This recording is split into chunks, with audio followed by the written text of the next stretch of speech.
Welcome back students. Let's move on to the next property, that is ionization enthalpy और energy. ये क्या होता है आयोनाइजेशन एनर्जी? समझिए इसे। सपोज़ करिए ये एटम है, न्यूक्लियस है, ये उसका आउटर मोस्ट सेल है और भी अंदर सेल है मान लीजिए। हमें मतलब किसी आउटर मोस्ट सेल, सपोज़ कि आउटर मोस्ट सेल में इलेक्ट्रॉन्स हैं इसके, जितना भी हो फ़र्क नहीं पड़ता। तो किसी भी एटम के आउटर मोस्ट सेल से एक इलेक्ट्रॉन को जब हम बाहर निकलते हैं, एक इलेक्ट्रॉन टेकन आउट, इसको बाहर निकालने के लिए जितनी एनर्जी की ज़रूरत होती है that is called ionisation. It is the amount of energy required to remove an electron from the outermost shell of an isolated gaseous atom. मतलब कि एक एटम है, उसके आउटर मोस्ट सेल में बहुत सारे इलेक्ट्रॉन्स हैं, उसमें से एक इलेक्ट्रॉन को मुझे बाहर निकाल देना है, ठीक है। तो उसके लिए जितनी एनर्जी की ज़रूरत पड़ेगी मुझे that is called ionisation energy, जिसको हम जनरली IE से डिनोट करते हैं।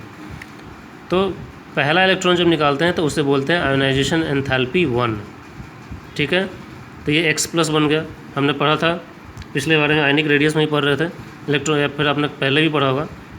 जब लूज़ करते हैं इलेक्ट्रॉन्स को तो वो कैटायन बनाता है, पॉजिटिव चार्ज लेता है, और एक्सेप्ट करता है तो नेगेटिव चार्ज। तो एक्सेप्टेंस वाली बात नहीं, यहाँ पे क्या है, लूज़ कर रहा है, ये इलेक्ट्रॉन लूज़। अब सपोज करो दूसरे को भी बाहर निकाल रहे हैं तो उसको बोलते हैं आयोनाइजेशन एंथैल्पी 2, तो डबल पॉजिटिव हो गया तीसरे को। तो इस तरीके से कंटिन्यूस बढ़ता है। ये हमेशा पॉजिटिव होता है, क्यों? क्योंकि एनर्जी एब्जॉर्ब करता है, एंडोथर्मिक होता है, रिक्वायर्ड होता है, ठीक है। पहले इलेक्ट्रॉन को निकाला, जो एनर्जी लगा IE1। अब दूसरे को निकालना है। अब दूसरे को निकालने के लिए जो एनर्जी की ज़रूरत होती है वो पहले वाले से क्या होती है, ज़्यादा होती है। फिर तीसरे को निकालने के लिए जो ज़रूरत होगी वो दूसरे वाले और पहले वाले दोनों से ज़्यादा होगी। ऐसा क्यों होता है? हमने पीछे बार पढ़ा था, जैसे इलेक्ट्रॉन को लूज़ करते हैं, पॉजिटिव चार्ज तो उतना ही रहा, लेकिन इलेक्ट्रॉन कम हो गया तो इसका अट्रैक्शन क्या हो जाएगा, बढ़ जाएगा न्यूक्लियस से। तो जब अट्रैक्शन बढ़ जाएगा तो इसको इस इलेक्ट्रॉन सेल से बाहर निकालने के लिए ज़्यादा एनर्जी की ज़रूरत पड़ेगी, राइट। अंदर पॉजिटिव चार्ज तो उतना ही है, लेकिन इलेक्ट्रॉन कम होने के कारण नेगेटिव चार्ज कम हो रहा है, ठीक है। तो उसके कारण अट्रैक्शन बढ़ता जाएगा जैसे जैसे इलेक्ट्रॉन निकालोगे, और उस इलेक्ट्रॉन को बाहर निकालने के लिए फिर एनर्जी की रिक्वायरमेंट बढ़ती जाएगी। तो इसी कारण जैसे जैसे आगे बढ़ते हैं उसमें इलेक्ट्रॉन बढ़ता है। अब इसका ट्रेंड देखना है हमें, मतलब कि अगर ये पीरियोडिक टेबल है, लेफ़्ट टू राइट जाएंगे तो क्या होगा, डाउन द ग्रुप जाएंगे तो क्या होगा। अगर आपको याद हो, जब हम एटमिक रेडियस पढ़ रहे थे, लेफ़्ट टू राइट पीरियड में जा रहे थे तो क्या हो रहा था, एटमिक साइज कम हो रहा था, ठीक है।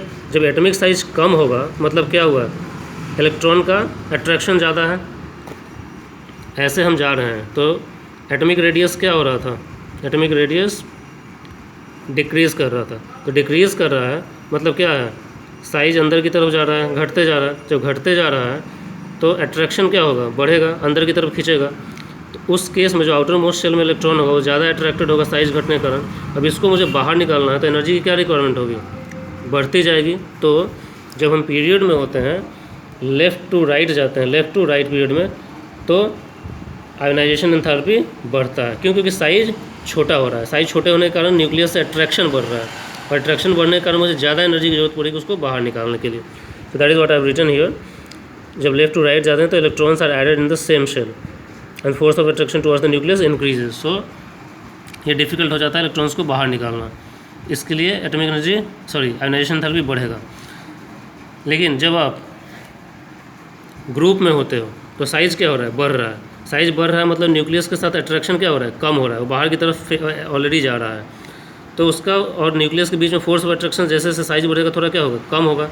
तो बाहर वाला इलेक्ट्रॉन जो है, जैसे सपोज़ करो ये है, एक में 2 सेल है, एक में 3 सेल है, एक में 4 सेल है, ठीक है।